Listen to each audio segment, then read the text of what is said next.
So, since Valentine's was only yesterday, I felt it appropriate to talk about one of the most powerful emotions that we humans can experience: love. Now, I've been what you would typically call loveless. The last date I had, well, so to speak, I say that because the last date I had was when I was around 10 or 11. How much can you really know about love at that age? But that was due to many personal reasons. The main factor being that I was kicked out of school at the age of 11. I was then homeschooled for a while, then I was whisked away to 3 different all-boys schools. So my reach towards women was and still is lacking due to early choices that were made for me. With all that being said, why am I to talk about love? I mean, from a glance it appears that I know very little on the subject. Well, I'm going to answer that question, but not now. I'll be using myself and my friends as examples. I'll keep their identities unknown, but I do feel that this relates to all of us in one sense or another. I want to target true love, the meaningful love, the love most people fantasize about. I mean, you know the kind. The love you see with a couple who have been together for 40 plus years. That's the love I'm targeting. To target that love, we have to dive into the dense and swallowing swamp I call the Love Delusion. The Love Delusion is a dark, complicated, sinking twist of a maze, often hard to escape from. To the wanderer, however, it's a wondrous place filled with what only can be described as Love 2.0, not to be considered as true love, at least from my perspective. Now that you have an idea on what the Love Delusion is, we're going to dive right in. Most, if not all of us, have those friends who in person or on social networking sites will often talk or post gloomy lyrics or updates daily. That is, until they find love. All of a sudden life is great, they dive headfirst in, they rarely talk about anything else, always in communication with their newfound love. Now I'm going to assume that we all know what the honeymoon period is, so I won't go into that. Once that phase slowly fades away, cracks start to form much quicker, and the wanderer can do but one of two things. They can keep wandering, or they can try to grasp onto something sturdy, something that can help them out, something that can make things better, something that can just make them go back to the honeymoon period.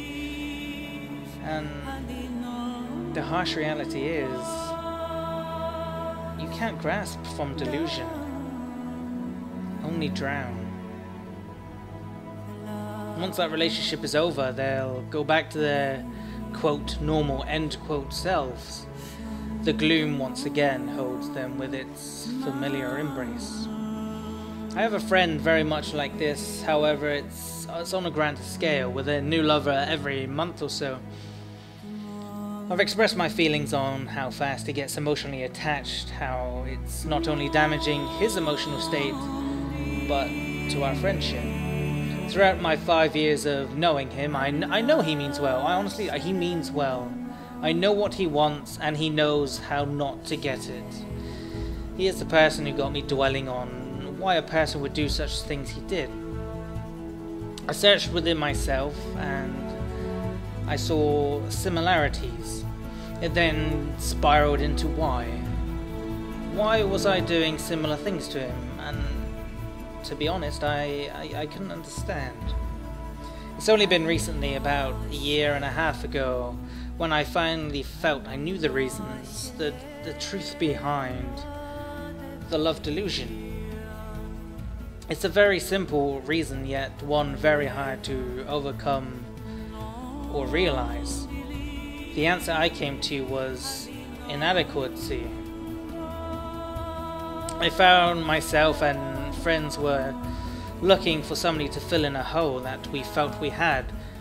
A hole that could not be fixed by oneself, a hole that had to be filled by another.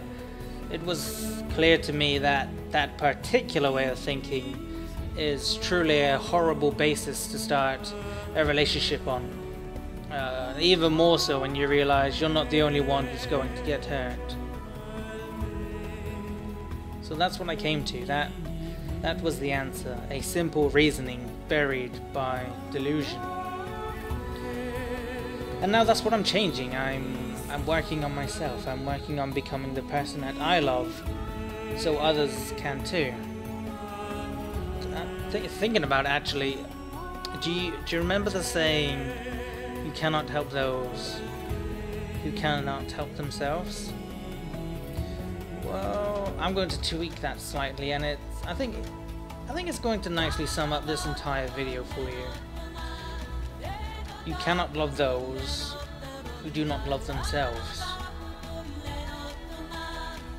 Now, earlier I brought up the question, am I suitable to talk about love when I'm loveless and have been for many a year now? Well, I lied to you when I said I would answer that question. The reason I lied was because I cannot answer that question. The only person suitable to answer that question, well, it's you. I wish you a successful and a delusion-free love life.